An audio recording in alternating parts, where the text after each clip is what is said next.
You know, it's kind of wild how a single cyber attack can bring the real world to a screeching halt, grounding flights, stealing our data, and even messing with the silicon chips inside our computers. But here's the thing. These attacks are rarely just one single event. They're actually a series of failures, all layered one on top of the other. So today, we're going to peel back those invisible layers to see exactly how a digital breach can cause so much chaos in the physical world. And our journey, well, it starts right on the tarmac. So let's start with a scene I'm sure some of you have experienced firsthand, just total chaos at the airport. Now, this wasn't a problem with the planes or the weather. Oh no.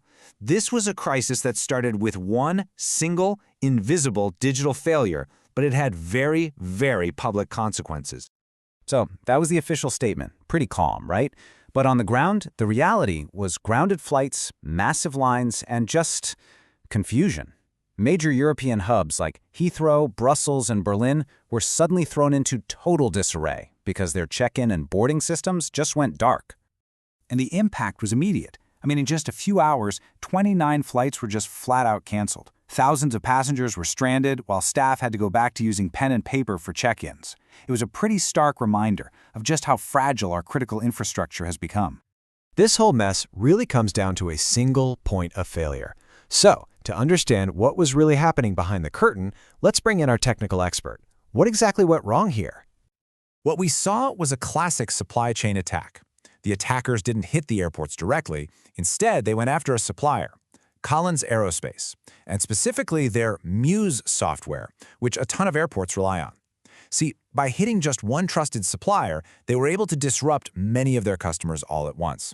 It's a textbook example of how a system designed for efficiency can create a massive single point of failure. One company providing one critical service becomes a very, very attractive target. And you have to understand, this wasn't some random, one-off event. The aviation industry has seen a massive surge in these kinds of attacks. We're talking a 600% increase in just 1 year. Attackers see the huge potential for disruption, and that makes suppliers like Collins Aerospace a top-tier target. The crucial takeaway here is that this is the new normal for our critical infrastructure. Okay, so the airport chaos was a very public, very visible crisis. But that's really just the top layer, isn't it? Now we need to go deeper. What about the invisible attacks, the ones happening deep inside the software that we all use every single day? Right, because it's often not one single flaw that does all the damage. Attackers are masters at finding multiple, smaller weaknesses and chaining them together to create something much worse. Can you maybe walk us through how that works? Let's use the recent Ivanti security flaws as an example. Absolutely. The Ivanti case is a perfect example. What the attackers did was chain two completely separate vulnerabilities. The first one, an authentication bypass, is basically like finding a way to pick the lock on the front door. It lets an attacker get past security without ever needing a key. But once they're inside, they still need to do something, right? And that's where the second flaw, remote code execution, comes into play. This one gives them the power to run any command they want. Steal data, install malware, you name it. It's the 1-2 punch, the combination of the two, that makes the attack so incredibly devastating. Okay, so we've gone from the supply chain down to the software. But what if the attack targets something even more fundamental than that? I mean, what happens when the weakness isn't in the code we write, but in the actual hardware it's running on? Now we're getting down to attacks at the processor level. Modern CPUs are designed to be unbelievably fast, and one of the tricks they use is something called speculative execution. In simple terms, the processor tries to guess what you're going to do next and does the work ahead of time. It's a fantastic feature for performance, but if an attacker can influence those guesses, they can trick the CPU into briefly accessing secret data it should never, ever touch.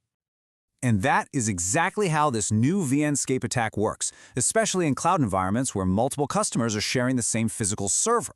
First, an attacker in one virtual machine manipulates the host system's predictions. This then causes the system to speculatively access a tiny piece of data from a neighboring virtual machine, say an encryption key. Now, even though that access is temporary, it leaves a trace in the processor's cache, kind of like a footprint in the sand. And finally, the attacker can analyze those traces to piece together that secret information. And it is surprisingly effective. The data shows attackers could steal information at a rate of 32 bytes per second. Now, that might not sound like a lot, but it means a standard encryption key could be stolen in just over 2 minutes. And this isn't some niche problem. It affects a wide range of common processors from both AMD and Intel. It's a serious threat to the fundamental security model of cloud computing. So from attacks at the silicon level, we're going all the way back to the real world. We've just covered these incredibly sophisticated digital and hardware threats. But what happens when all of that is secure and the attacker just walks right in the front door? This quote really just gets to the heart of it, doesn't it? We spend so much time and energy focusing on digital threats, but why is physical security still so often the weakest link in the chain? Well, it's because we treat them as two totally separate worlds. In the digital realm, we pour enormous effort and money into complex firewalls, multi-factor authentication, and these sophisticated identity tools to control who can access what data. Everything is logged, audited, and tightly controlled. Exactly. But then you have the physical access systems, the badge readers, the turnstiles, and they are often completely disconnected from HR and IT. They're just treated as a facilities issue, not a cybersecurity one. And this creates these massive and often totally invisible security holes. And the risks here are very, very real. You've got orphaned badges that still work long after an employee has left the company. Or worse, inherited permissions. We've actually seen cases where a new hire is given a badge that's just a copy of a previous employee's template, and suddenly they have access to high-security areas they have no business being in. There's often no clear audit trail, so organizations can't even tell you for sure who has access to their most sensitive locations. Wow. So we've really journeyed from the very visible chaos at an airport down to the microscopic battles happening inside a CPU and finally, right back to the hallways and doors of our own buildings. It's so clear these aren't separate issues at all. And this really is what the modern threat landscape looks like. It's not just one vector of attack anymore. It's the intersection of these 4 layers. A vulnerability in your third-party supply chain, chained exploits in your software, fundamental flaws in your hardware, and those overlooked gaps in your physical security. The key point here is that organizations just cannot afford to treat these as separate problems managed by siloed teams anymore. Digital security, hardware integrity, and physical access control, they have to be seen as parts of a single integrated security system. If those systems aren't talking to each other, you are leaving a door wide open for attackers. And that's really the thought we want to leave you with today. After all the firewalls, all the encryption, and all the advanced threat detection, could it be that our greatest digital vulnerability is something as simple as an unlocked door? That's a question every single organization really needs to be asking itself.